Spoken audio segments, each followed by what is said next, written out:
we must know that trade is a war. Trade is not as usual. It's man eat man. So I said this in the State House in Kampala. This is my home country. This is where I'm grown, but I'm also Ugandan, and Uganda is my second home. And I believe in the vision of my dear brother Kodrik and Patsaid. If there was no his vision and the energy that he was putting into that, probably... People shouldn't thank me. I haven't done anything. You're the one who put this up together. All of you ambassadors, the ambassadors here and representatives. In a way, I try not to make too many similarities. Everyone tries to make similarities between places that are essentially very different, but Uganda has got some similarities in terms of its journey, a landlocked country that again had been through a terrible civil war. Mili, samo da sačekamo ambasadora tu sad.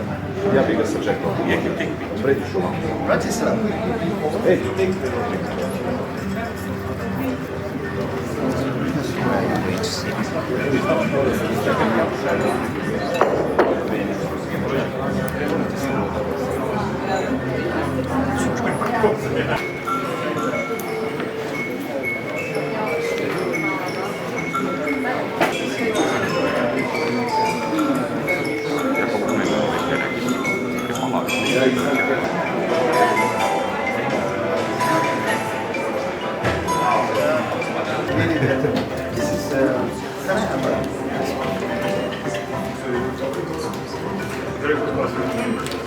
Which one is this? Factory is very crucial in the center of Serbia. That's what the president was describing yesterday. We want to have this. So we are working on a processing plant in Uganda to be able to package our pineapples and export them in the right quantity. The ambassador of Uganda here, my sister Napiok, and my very good brother Bratislav Steljokovic. You see how I pronounce these names very well because I have a very long name like them. Yes. And Mark Passy, where has he gone? I keep mentioning these people because I know the private sector people need to see and know them. My sister Ivana. People shouldn't thank me. I haven't done anything. You're the one who put this up together. All of you ambassadors, the ambassadors here and representatives from Somalia, I've seen representatives from Bulgaria, from Macedonia, from Greece. It's a lot of work that this committee that we work with has put together to welcome you and treat you very well as Ugandans, and I want us to really give them a round of applause. So if you have an ambition as a ministry or government or a business, you are in the right place. Because Serbia, 60 years of relationship. And when I say Serbia, so I mean Serbia carries the... But so little was known about Yugoslavia, really, I think in the Western world, so many misunderstandings. And the country I came to could not be more different from the one you see today. It was in a terrible state. And even things like tourism here at the time, I think really realistically people saw tourism as an exotic holiday, as visiting perhaps a European country, and that was it. Not going any further than that. And the media was still very much state controlled, a legacy of the socialist times. And now wind forward, it's a very different place. Obviously, the country had been through a really terrible civil war, and the end of that had just come. And now you have a country where I think those tensions and problems are resolved. You have a media market that's about as big as you can get in a country this size. Every inch of the media market, I think, is taken up by with great competition. the travel market shows, Serbians looking far beyond Europe and their horizons of travel. And even Serbia in the media and media business exporting products, its film production and television production is now being sold once more. It was in Yugoslavia times, but now in Serbian times, they're now sold all around the world. And, the country is revived.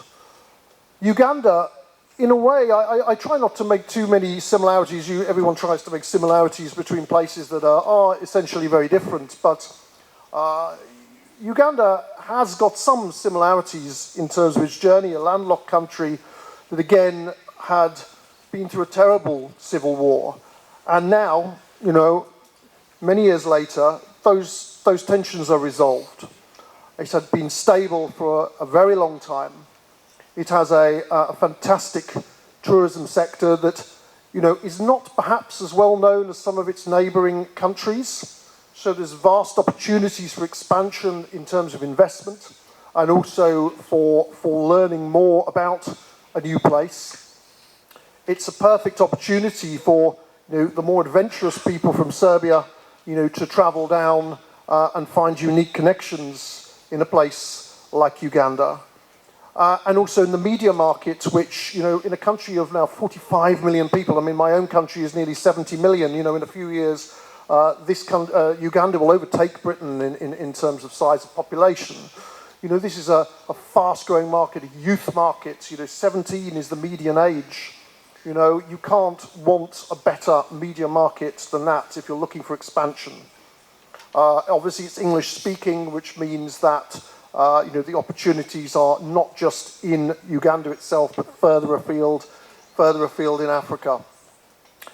But also, the wonderful thing about differences between Uganda and Serbia is that they are complementary economies. What you produce here is not what's produced in Uganda. What's produced in Uganda is not what's produced here. You can offer, products to each other that are non-competitive. You need what each other have. And that's, I think, something we forget in this world of, regional blocks. Often in regional blocks, whether it's the EU or East African community, essentially you're coming together with economies that are very similar to yours. If Britain trades with France, we're trading with a competitor. They can make exactly what we make and vice versa. But if you trade with a complementary economy, good luck growing a pineapple in Serbia, but you can grow them anywhere you like in Uganda, in Uganda. So that's just one simple example of a complementary product. So I won't take up any more of your time today, and I'll open the floor to my good friends here. One thing I would just ask, though, I know everyone's got a superb speech prepared, but perhaps we could also look to answer the question, rather than just promote our own countries. Your Excellencies, ladies and gentlemen, it is my great pleasure to have you all here together, and I'll just say a few words in English for our Ugandan guests. So I said this in the State House in Kampala. This is my home country. This is where I'm grown, but I'm also Ugandan, and Uganda is my second home. And I believe in the vision of my dear brother Kodrik and Patseid. If there was no his vision and the energy that he was putting into that, probably I would have been seeking some other opportunity. But now we are deep into that and we will not give up under any cost. Ja bi molio samo i tim i moje kolege iz kancelarije trgovinskog predstavnika da ustanu i samo jedan veliki pozdrav za njih. Teško da bi ja ovo samostalno izneo. Puno dana, noći, truda, rada da bismo do ovde došli. Želim da vrlo kratko pošaljem poruku našim privrednicima, da kažem da je Uganda nama izuzetno prijateljska zemlja, da smo mi tamo dobrodošli. Ja sam samo ove godine 4 puta boravio u Ugandi, nikad se ni jedan incident nije dogodio, to je jedan izuzetno gostoljubiv narod. Uganda u ovom trenutku razvija svoj brand, možda su u nekom prethodnom periodu i it's fast developing, and we've been invited as investors to Uganda to help them out as well in their development, and this is of course viable and possible. I'd like to repeat what President Vucic said yesterday at a meeting in part of Serbia. Every dinar, dollar, sugar comes is safe in Uganda that you put in there, that you invest in there. So no concerns about that. We shouldn't have any. Thank you so much. By the heads of states. So I don't want to go into the other one, but what it means is that we should take opportunities and the framework of the bilateral relationship so that we utilize it for the benefit of our communities, both in Uganda and Serbia. Uganda is an agricultural country. Much more than 60% of our exports are agriculture based. So we bring you an opportunity in the agriculture sector that is so enormous. I will just give you a few figures so that you get what to do with the figures. Odnose kako bi što više kompanija iz Srbije i Ugande plasiralo svoje proizvode i investiralo na tržištima naše dve zemlje. Ovdje moram da ponovim reči našeg predsjednika od juče. Afrika je strateški partner Srbije za budućnost, a Uganda u toj saradnji zauzima posebno mesto. Uganda je država sa snažnim političkim i ekonomskim kapacitetom u Africi i to možemo vidjeti pre svega kada pričamo o trgovini i poljoprivredi koji rastu, ali i kroz novi projekte koji zajedno sa nama moramo da sprovedemo. Slobodno mogu da kažem da smo juče u prisustvu naša dva predsjednika. President Yoweri Museveni has been our most number one advocacy on value-added product. He can do this at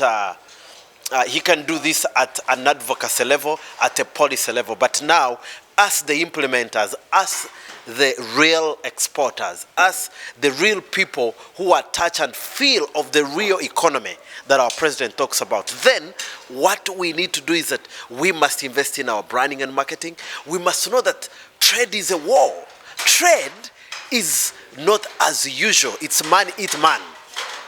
And therefore, we got to come out and make sure we get our products on the shelves, brand them very well, market them very well, put right investments. Agreement that you saw a sign of the coffee investment consortium on coffee was to bring in value-added coffee products into the Balkans, into Serbia, into the shelves.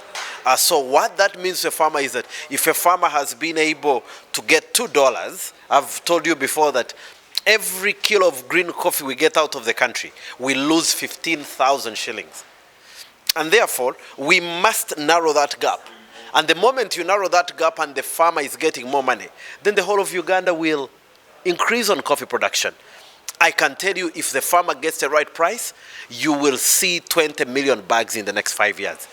You keep the farmer not getting or giving him the right price, you'll get stunted. You keep stunted.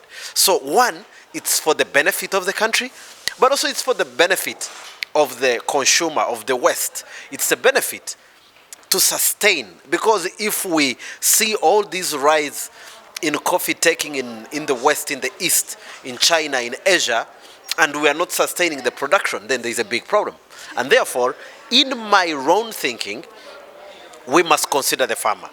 We must agree the farmer must get a certain price that will motivate them to continue in production. But now this time, do it even more